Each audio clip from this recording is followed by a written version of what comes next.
자, 2019년도 1회 제2과목 것이죠. 전기기사 겁니다. 전력공학 같이 풀어보도록 합니다.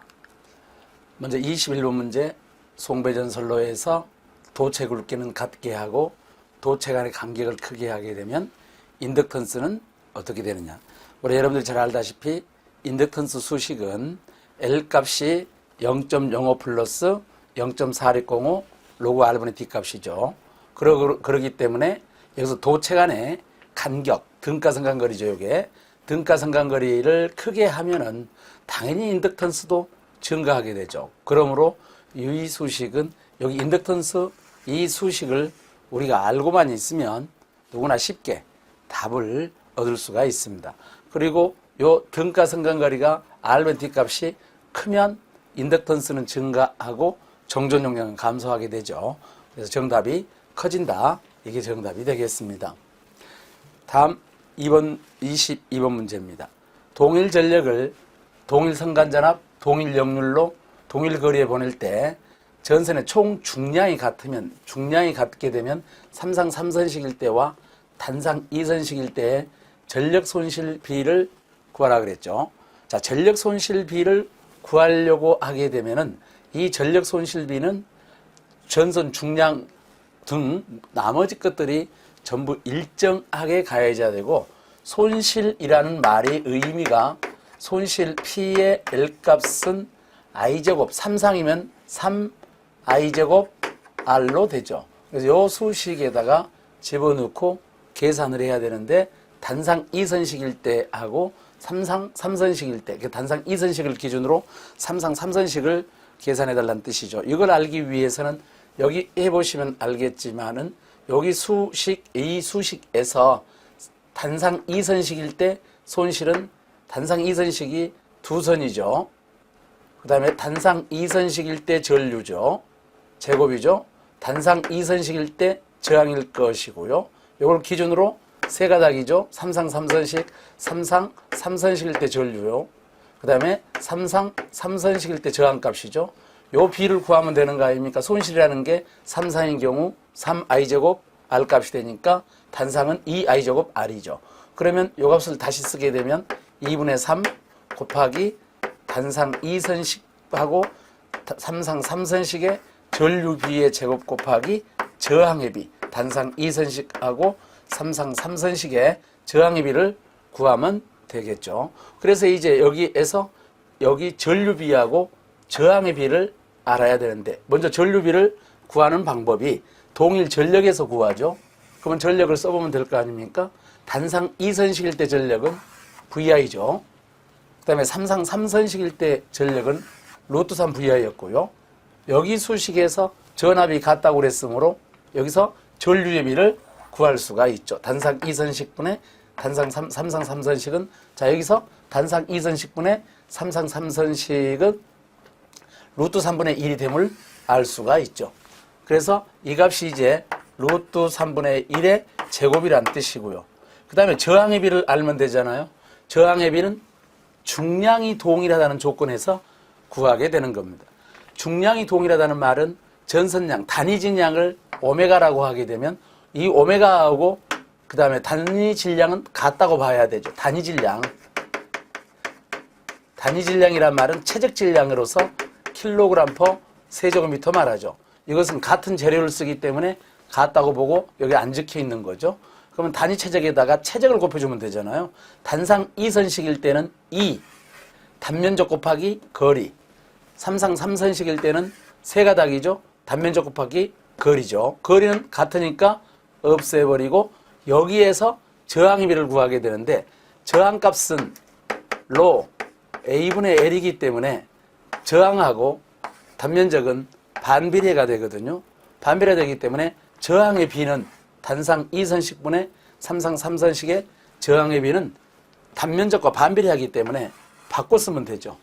단상 3선식일 때, 삼상 3선식일 때 단면적분의 단상 2선식일 때 단면적이다. 그럼 여기 수식에서 2선식이 2가 있으니까 여기다 쓰고요. 3선식이가 3이 있으니까 여기다 쓰면 되죠. 대각선 곱하기 같아야 되니까요. 그래서 2분의 3이 되죠. 그래서 이 값이 저항의 비가 2분의 3이 된다는 사실이죠. 그래서 이제 여기 보게 되면 손실비는 요렇게 되죠. 금방 썼던 거. 그럼 여기 2분의 3에 전류비, 그 다음에 저항비 하면 되죠. 전류비, 자, 2분의 3에다가 전류비 루트 3분의 1, 그 다음에 저항비 여기 2분의 3을 해주게 되면은, 이렇게 이제 전부 다 해주게 되면 제곱이니까 여기 3이 되어서 3이 하나가 약분되고 2는 4, 4분의 3이 정답이 되죠. 그래서 정답이 4분의 3이 되는데, 자, 지금 제가 풀이를 해드린 바와 같이 이렇게 푸는 게 정상이에요. 그런데 이제 시험장에서 이렇게 이제 풀 수 있느냐는 문제입니다. 제가 보기에는 이렇게 풀다가 긴장된 상태에서 시험장에서 이렇게 풀기가 힘들죠. 그래서 대체적으로 이런 문제들은 결과값을 암기하고 있어야 쉽게 풀이가 되죠. 그래서 지금 답이 4분의 3이지 않습니까? 결과값을 다시 한번 생각해 보면 여기서 손실비하고 중량이 같으면 1번은 손실이 같았을 때, 손실이 동일할 때 전선 중량비하고, 그 다음에 중량이 같았을 때 손실비하고, 손실이 동일할 때 중량비하고, 요 두 가지들은 단상 2선식을 기준으로 1이죠. 단상 3선식은 8분의 3이고요. 삼상 3선식은 4분의 3이죠. 금방 4분의 3 계산해 봤죠. 그 다음에 삼상 4선식은 3분의 1이죠. 그러므로 손실비하고 중량비는 1, 8분의 3, 4분의 3, 3분의 1 이렇게 암기하고 있어야 이런 유형의 문제는 쉽게 풀 수가 있습니다. 물론 이제 평상시에 공부할 때는 이게 나오는 과정을 아까 우리가 했던 것처럼 알아볼 필요가 있겠지만, 지금 이제 문제를 풀 때에는 이렇게 이제 손실비하고 중량비는 1, 8분의 3, 4분의 3, 3분의 1 이렇게 암기해서 문제를 답을 찾는 것이 훨씬 빠르고 실수를 줄이게 되죠. 여기시 22번이었습니다. 다음 23번 문제. 배전반에 접속되어 운전 중인 계기용 변압기 및 변류기의 2차 측 회로를 점검을 할 때 조치사항으로 옳은 것. 자, 계기용 변성기를 점검할 때에는 CT 같은 경우는 2차 측의 전압이 낮게 되잖아요. 그럼 만약에 CT 2차 측이 이렇게 이제 개방이 되게 되면 전압이 낮은 대신에, 전류가 작은 대신에 전압이 많이 걸리죠. 전압이 많이 걸리기 때문에, 그래서 CT는 2차 측의 전압으로 인한 개방이 되면 단락되기 때문에 단락시키면은 안 되죠. 그래서, 단락시키면 안 돼. CT만 단락시켜야 되죠. 자, 한번 읽어보게 되면, 변류기 2차 측을 개방하게 되면 부하전류가 모두 여자전류가 되어서 2차 측 권선에 고전압이 생기죠. 그렇게 되면은 2차 측 권선이 저렴이 파괴되고 변류기가 소선됩니다. 그래서 운전 중일 때에는 PT 말고 CT입니다. 계기용 변류기는 어떤 경우가 되더라도 절대로 개방시켜서는 안 되는 거죠. 그래서 정답이 1번이 정답이 됩니다. 다음 24번. 배전선로의 역률 개선에 따른 효과로 적합하지 않는 것입니다. 역률 개선의 효과. 역률 개선하게 되면 손실이 줄어들죠. 전압가가 줄어들죠. 설비 이용률 높아지죠. 여유가 생기니까요. 그 다음에 절연 비용이 절감된다. 역률하고 절연하고는 관계가 없겠군요. 그래서 역률하고 절연하고는 관계가 없죠. 우리가 일반적으로 역률 개선 효과하게 되면 손실 감소, 전압가 감소, 설비 여유가 증가한다, 또는 이용률이 높아진다, 또는 수용과 전기요금이 절약된다. 이렇게 암기하시면 쉽죠. 정답은 4번입니다. 25번. 총낙차 300m, 사용유력 20세제곱미터/s인 수력발전소의 발전 출력은 몇 킬로와트인가? 단 여기서 수력발전소하고 효율이 각각 나와 있고요. 손실낙차가 총낙차의 6%라고 되어 있죠. 우리가 이제 일반적으로 우리가 출력 C값은 9.8HQ로 하죠. 이때 여기 H값은 유효낙차이고, 그 다음에 여기 Q값은 사용유량인데, 이때 사용유량의 단위는 세제곱미터/세크로 되어 있죠. 여기 유효낙차의 정의입니다. 이 유효낙차는 총낙차에서 당연히 손실낙차를 빼주면 되는데, 문제는 이 손실낙차가 얼마로 볼 거냐는 것이죠. 문제가 손실낙차가 주어지면은 그렇게 계산하면 되고요. 만약에 안 주어지게 되면은 혹시 수로 손실이라는 것이 있고, 그다음에 내부 손실이 있죠. 내부에 수도 손실이 있죠. 이렇게 있습니다. 근데 우리 문제는 여기를 뭐 수로 손실, 수로의 길이 곱하기 물매로 하죠. 여기에 나와 있는 것을 그냥 이쪽에 총 낙차의 6%만큼 손실 본다고 아예 적혀 있습니다. 그러면 총 낙차의 6%만큼 빼주면 된다는 뜻이 되죠. 그래서 보게 되면 9.8 곱했죠. 총 낙차의 1-0.06, 6%만큼 손실봤다는 얘기 아닌가요? 그래서 300m에다가 손실 본 거 빼고, 그 다음에 사용유량, 그 다음에 여기 각각 효율 90%와 98%를 곱해주게 되면은 약 48,750kW 값이 나오게 되죠. 이것도 어려운 문제가 아니죠. 9.8 HQ만 알고 계시면 되니까요.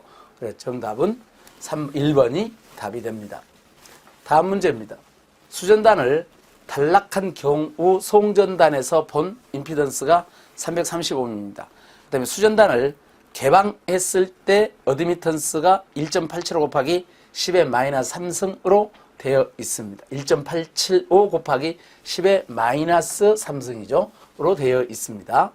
이렇게 되어 있을 때 특성 임피던스 값은 얼마냐? 다 알다시피 특성 임피던스는 루트 y분의 z 값으로 되어 있고, 그 다음에 그냥 집어넣으면 되죠. 어드미턴스 1.875 곱하기 10의 마이너스 3 집어넣고, 그 다음에 임피던스 335ohm을 집어넣고 계산기를 누르게 되면 420ohm 값이 답이 되죠. 420ohm이 정답이 됩니다. 자, 다음 문제입니다. 27번 문제. 다중접지 계통에 사용되는 제폐로 기능을 갖고 있는 일종의 차단기로서 과부하 또는 고장전류가 흐르면 순시 동작하고 일정 시간 후에는 자동적으로 재폐로 하는 개전기, 보호기는 어떤 것이냐. 일단 여기에서 고장전류가 흐르면 순시 동작이란 말이 있죠. 요 순시 동작. 순시 동작이라는 말은 즉시 작동했다는 뜻이에요. 그리고 일정 시간 후에는 자동적으로 재투입을 했다는 뜻입니다. 그러면은 고장나면은 바로 열어주고 건전한 구간 일정 시간은 다시 재투입을 해야 되죠. 그렇게 사용되는 보호기기의 명칭이 무엇이냐라고 하는 것이죠. 여기서 이제 우리 설비들이 나와 있는데 제중 제가 내용을 읽어보면 이런 얘기죠. 리클로저라는 말은 선로에 고장이 발생하였을 때 고장 전류를 검출해서 증명 시간 내에 고속 차단하고 자동적으로 재폐로 다시 투입하죠. 근데 우리 문제가 지금 재폐로를 말하죠. 고장 구간을 자동으로 분리하거나 재송전하는 장치. 리클로저 말 그대로 고장 구간을 자동으로 끊고 자동으로 살린다는 뜻이 되겠죠. 그 다음에 자동 선로 구분 개폐기 섹셔널라이저군요. 고장 발생이 되면은 사고를 국부적으로 분리한다. 주로 선로 쪽을 국비하죠. 이것은 고장 검출을 하지만 고장을 끊을 수가 없어서 고장을 끊을 수 있는 후비 보호 장치인 뭐 리클로저라든지 차단기를 같이 사용해야 되고요. 그 다음에 ASS라는 말은 자동 고장 구간 개폐기로서 이것은 수용과 군해의 사고가 수용과 군해의 사고 났을 때 보통 22.9kV 수용과 인입구에 설치해서 수용과 군해의 사고가 생기게 되면 그 사고가 계통으로 파급되는 걸 방지하고 수용과 설비 피해를 최소로 함으로써 그때 사용하는 개폐기로서 그냥 자기 혼자 쓰는 것보다는 변전소 쪽에 차단기나 또는 리클로저와 같은 여기서는 보통은 ASS는 변전소의 쪽에 있는 차단기나 선로 쪽에 있는 리클로저와 같이 협조해서 고장 구간을 보통 구분하도록 되어 있는 설비죠. 그럼 지금 우리 문제는 리클로저가 가장 해당됨을 알 수가 있습니다. 읽어보시면 여기 선로 퓨즈라 그런 것은 보통 파워 퓨즈를 말하죠. 그래서 정답은 바로 읽어보시고 리클로저를 쓰시면 되겠다. 다음 28번입니다. 송전선 중간에 전원이 없었을 경우 송전단 전압을 ES는 AER 플러스 BIR이 됩니다. 그러면 수연단 전압 E의 R식으로 요중에 옳은 것은 어디에 있냐고 그랬습니다. ISIR은 송전단하고 수연단 전압이죠. 원래 여기에 관련된 수식은 이렇게 되죠. 지금 송전단 전압 ES와 수전단 송전단 전류 IS의 값은 자, 중간에 전원이 없으니까 그대로 전달되죠. A, B, C, D로 전달하여 수전단에 도달합니다. ER, IR 다 우리가 이미 알고 있는 수식이죠. 자, 여기에서 송전단 전압이나 송전단 전류를 물어보는 게 아니고 수전단 전압이나 수전단 전류로 지금 물어봤습니다. 그러면 여기에서 수전단을 구하게 되면 E의 R값하고 I의 R값을 구하게 되면 여기로 넘어가면 되죠. 그래서 A, B, C, D 값이 역행렬로 하시고 넘어가면 되고 여기에 ES에 IS를 해주시면 되죠. 이때 여기 값을 계산한 수식은 여러분들이 다 알고 있는 수식이죠. 여기 값은 는 하시면 자 AD 값은 위치가 바뀌죠. 그리고 BC 값은 마이너스 값이 붙게 되죠. 그리고 여기가 ES, IS 이렇게 됩니다. 그러므로 E의 R 값은 얼마가 되겠습니까? D, ES 값에 D, ES 값에 그 다음에 이쪽 곱해야 되니까 마이너스 B 값에 IS가 될 것이고 그 다음에 I, R 값은 C 여기하고 이쪽 곱해야 되죠. 마이너스 C, ES 값 더하기 여기 곱해야 되죠. A, IS 이렇게 떨어지게 됩니다. 그러므로 우리 문제의 정답은 수전단 전압을 물어봤으니까 D, ES, 마이너스 B, IS인 정답이 3번으로 답이 되죠. 그래서 정답이 3번이 답이 됩니다. 자, 다음 문제입니다. 29번 비접지 삼상 송배전 계통에서 일선 지락사고 시 고장 전류를 계산하는데 사용되는 정전 용량은 어떻게 되느냐. 여기서 정전 용량의 종류가 3개죠. 선간 정전 용량, 대지 정전 용량, 작용 정전 용량. 아마 여러분들도 다 알고 계셨을 겁니다. 선간 정전 용량은 정전 유도전압 계산할 때 활용이 되고요. 특히 단상이나 삼상 정전 유도전압 계산할 때 계산하죠. 대지 정전 용량은 지락사고 났을 때 지락전류, 특히 비접지 계통에서 지락전류 구할 때 I의 지액값은 J 오메가 3CS의 2의 값 이렇게 구해지지 않습니까? 그래서 여기 CS가 바로 대지 정전 용량이죠. 대지 정전 용량은 바로 지락전류 계산값에 사용합니다. 작용 정전 용량은 보통 일선당 작용 정전 용량을 말하게 되는데 이 일상당 또는 일선당 작용 정전 용량은 정상 운전 중일 때 선로에 충전 전류를 계산할 때 사용을 하게 되죠. 이때 그러니까 여기는 충전 전류 IC의 값은 J 오메가 자 삼상의 경우 CS 플러스 3CM하고 2가 들어가죠. 여기가 바로 삼상일 때 일선당 작용 정전 용량 아닙니까? 이렇게 계산하는 것이 바로 이제 작용 정전 용량. 그래서 이제 울 때 선간 정전 용량은 정전 유도전압 계산한다. 대지 정전 용량은 정전 그다음에 지락 사고 났을 때 지락 전류를 계산한다. 작용 정전 용량은 정상 운전 중일 때에 충전 전류를 구한다. 이렇게 알아두시면 되죠. 30번 문제입니다. 비접지 계통에서 지락 사고 났을 때 계전기에 영상 전류를 공급하기 위한 설치가 뭐냐, 설비는 뭐냐. 일반적으로 지락 사고가 납니다.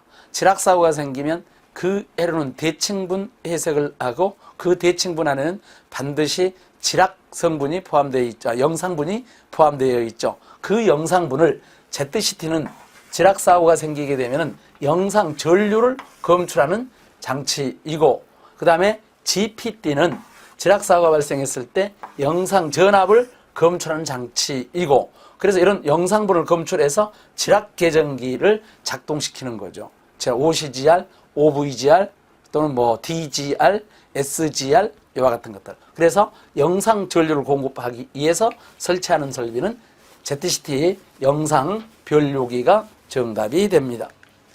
다음 31번 문제.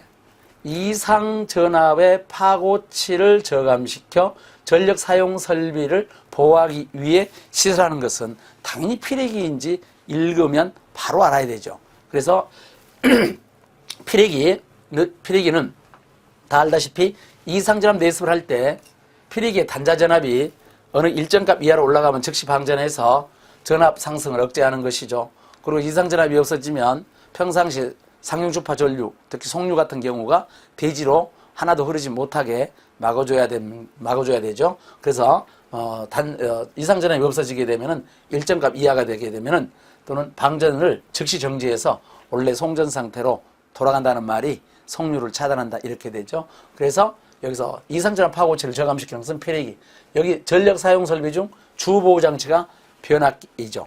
피레기는 주보장치 변압기를 보호하기 위해서 설치를 하죠. 다음 32번 문제입니다. 여기 이제 관연도 문제 많이 나오는 문제죠. 임피던스 Z1, 2 및 3를 그림과 같이 접속한 상태에서 A쪽에서 진행파가 들어왔습니다. 그랬을 때 B점에서 무반사가 되려면, 여기에서 무반사가 되려면은 들어온 입사 쪽에 임피던스 값하고 여기에 나가는 쪽에 임피던스가 같으면 되죠. 그러면 임피던스가 같으면 되는데 이쪽에서 봤을 때 여기는 하나이고 이쪽에서 반사 쪽은 Z2하고 Z3가 병렬이지 않습니까? 병렬. 그래서 이쪽 임피던스하고 이쪽 임피던스를 같게만 만들면 되는데 일반적으로 통상적으로 임피던스가 같다는 말은 어드미턴스도 같다는 뜻이니까 여기 어드미턴스인 Z1분의 1 값은 이쪽에 병렬이니까 어드미턴스는 더하면 되죠. 그래서 Z2분의 1 더하기 Z3분의 1. 이게 임피던스가 같다는 뜻이나 어드미턴스가 같다는 뜻이나 같은 얘기가 되죠. 그래서 이제 이와 같이 되어서 정답은 3번으로 답을 하셔야 됩니다. 다음 문제입니다. 33번. 저압 뱅킹 방식에서 저전압의 고장에 의해 건전한 변압기의 일부나 전부가 연속적으로 차단되는 현상. 여러분들 다 알다시피 캐스케이딩인지 다 알죠. 캐스케이딩이고 저압 배전 방식에서, 배전 뱅킹 방식에서 변압기 또는 선로에 사고가 생기면 그 뱅킹 안에 있는 변압기 일부나 전부가 연속적으로 차단되는 현상인데 방지 대책까지 꼭 외워두셔야 되죠. 방지 대책은 1차 측의 퓨즈 또는 저압선 중간에다가 구분 퓨즈. 여기서 이제 가장 무난한 것이 저압선 중간 쪽에다가 구분 퓨즈를 설치하는 것이 캐스케이딩을 방지하는 것이죠. 캐스케이드에 이렇게 고장이 확대되는 현상입니다. 정답이 4번이 답이 되죠. 34번. 변전소의 가스 차단기에 대한 설명으로 틀린 것 됐습니다. 여러분들이 이미 다 알다시피 가스 차단기인 G12란 내용, 이 G12는 여러 가지 특성 중에서 이 가스 SF6라는 가스가 일단 불활성 가스이고 불연성이고 이렇게 되죠. SF6 가스는 특히 무색, 무치, 무미 또는 분해가 되어도 유독가스가 없죠. 유독가스 발생이 없다. 적다. 이런 특징이 있죠.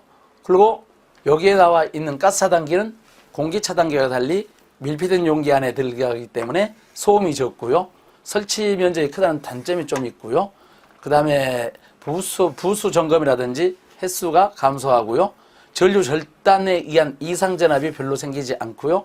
그 다음에 높은 제기전압을 갖고 있고 근거리 선로 차단에 할 수 있죠. 여기서 근거리란 말은 전기적 거리가 짧다는 뜻이니까 임피던스가 작다는 뜻이고 그러면 고장값이 굉장히 크다는 뜻이 되는 것이죠. 그래서 근거리에도 굉장히 편리하고요. 그 다음에 한 가지 더 SF6 차단기의 특징, 이 가스의 특징은 절연 내력이 굉장히 우수하죠. 절연 회복이 우수하다고 적혀 있는데 보통 절연이 절연 내력이 공기보다 보통 2배에서 3배만큼 더 크게 되고 소호 능력은 공기보다 보통 100에서 200배만큼 되죠. 공기보다 그런 얘기죠. 그래서 이제 여러 가지 이점들이 많이 있고 지금 여기 이제 이렇게 적혀 있지만 나머지 이런 내용들도 알아두시면 우리 가스 차단기에 대한 내용 어떤 문제가 나오더라도 다 하죠. 그래서 설명이 틀린 거 됐으니까 근거리 차단에 유리하지 못하다 해서 1번이 답이 되고요. 불연성, 불활성이기 때문에 화재 위험이 좀 줄어들고요. 그 다음에 특고압 계통에서 주로 많이 사용을 하게 되고 이상전압 발생이 적고 절연 회복이 굉장히 빠르게 되어 있습니다. 정답은 1번이죠. 다음 켈빈 법칙 나왔네요. 제가 이제 우리가 강의를 하면서 켈빈 법칙은 그 수식을 증명하면 좋겠지만은 실제 시험 문제들은 요 수식을 증명하는 것보다는 켈빈 법칙이라는 기본 개념의 시험 문제가 많이 나온다고 했습니다. 그래서 켈빈 법칙이라고 하는 게 항상 경제적인 전선의 굵기다. 이렇게 꼭 알아두시면 돼요. 경제적인 전선 굵기. 이제 대충 이제 말로 적으면 이런 내용이 다 읽어보셨을 겁니다.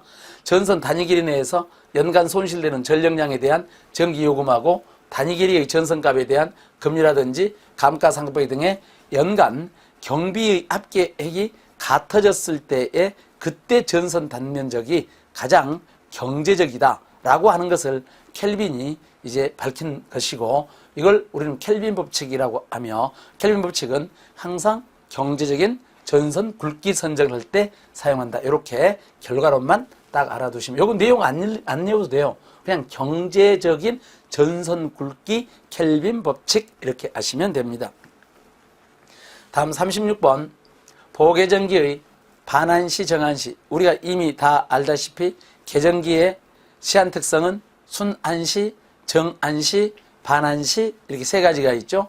자, 여기서 순환시는 동작 전류가 들어오는 순간 작동이고, 정환시는 시간이 돼야 작동하는 것이며, 반환시는 전류가 크면 고장 전류가 크면 빨리 작동하고 고장 전류가 작으면 천천히 작동하죠. 그럼 우리 문제에서 반환시, 정환시는, 그러면 처음에는 반환시 특성을 나타냈다가 좀 지나면 정환시 나타내면 될 거 아닌가요?